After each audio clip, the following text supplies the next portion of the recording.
This is a 1962 Rockwell Delta 15-inch drill press. It's a model 15-000.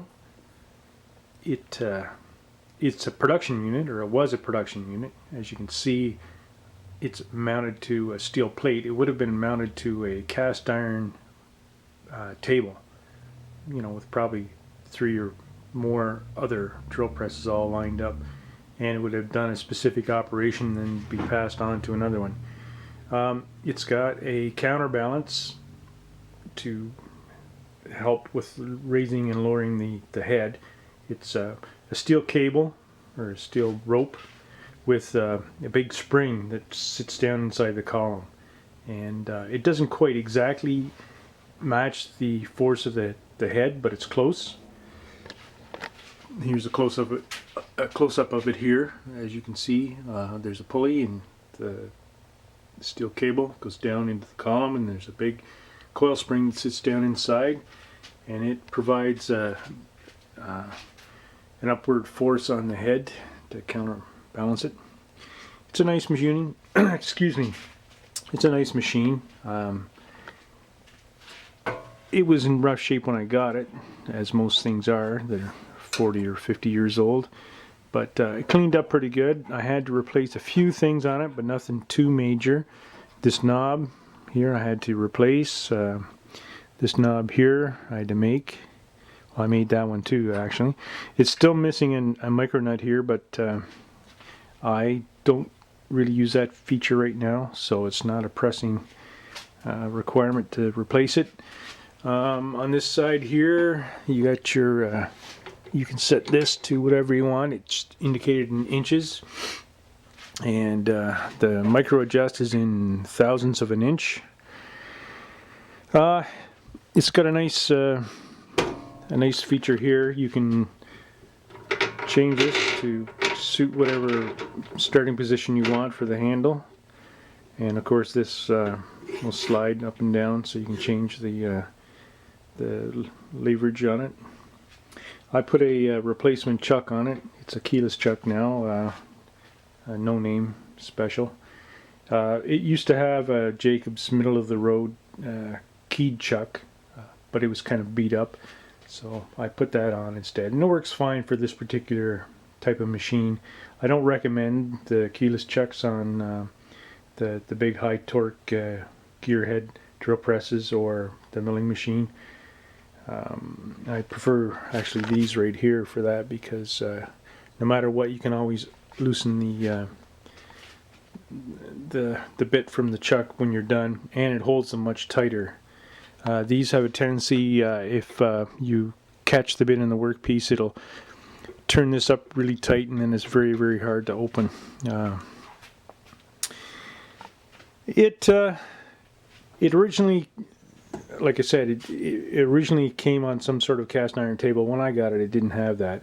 So I mounted it on this half-inch steel plate, and I drilled and tapped half-inch 13 holes into it, so that I can use hold downs to hold things on. And then at a later date, I actually mounted this to the table. It's a little cast iron table with slots in it, and I use that with these hold downs. This particular hold down here, I use that also on the bigger drill press. Anyways, I use that to either hold down a drill press vise, or I have another little vise here that I use for really tiny stuff. It's only a little one. A good machine. I recommend this for anybody that's looking for a nice quality machine, and they don't mind doing a little restoration. I mean, you don't have to go this far. You don't have to paint all the castings and everything, but if you're going to tear it down, I would recommend it, just because, then if you clean everything, get rid of all the rust and everything, you can find out if there are any underlying issues that you would normally see if it was covered with grease, etc. And while it was apart, of course, I replaced the bearings. The particular bearings for this are new departure bearings, and they're hard to come by. They're kind of a funny size, I guess. So, you know, that might be a bit of a snag. Make sure you have all the major parts for it if you're considering one of these, because it'll be very hard to find, you know, bits and pieces of it. You know, might have to buy another machine, and they don't come up very often, so I guess that's about it. It had a 1 horsepower motor on it. I replaced it with this 1/3 horsepower repulsive induction. It makes that squeaky sound because it has brushes on it. So that's what you're hearing right now, but once it's in operation, you don't hear that. All you hear is basically the noise of the drill press itself.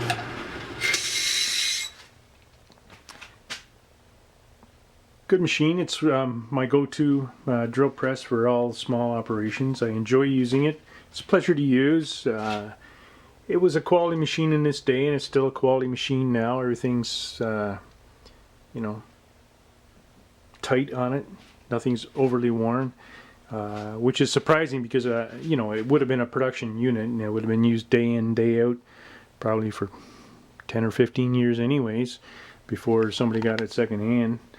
I'm probably the 3rd or 4th owner, and I'm probably going to be not the last. Hopefully this will be passed on to my son or my daughter, you know, if they're interested in it. But I plan to use it myself for a good 30 more years yet. I don't know that there's anything else I should say about it, really. I like the Art Deco styling.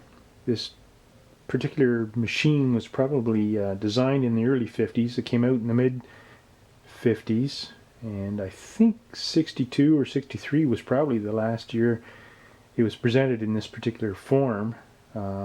They did use this casting. I think it's a DP 500 casting. I think they used that for many years afterwards, but they changed the quill mechanism.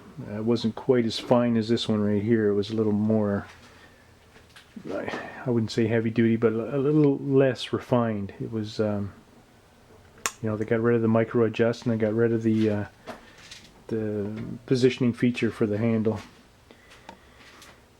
But even in the other form, it's still a good drill press. So don't let that stop you if you don't happen to find one particularly like this. Good machine. I recommend it if you can get your hands on one. And I hope you find this interesting. Cheers.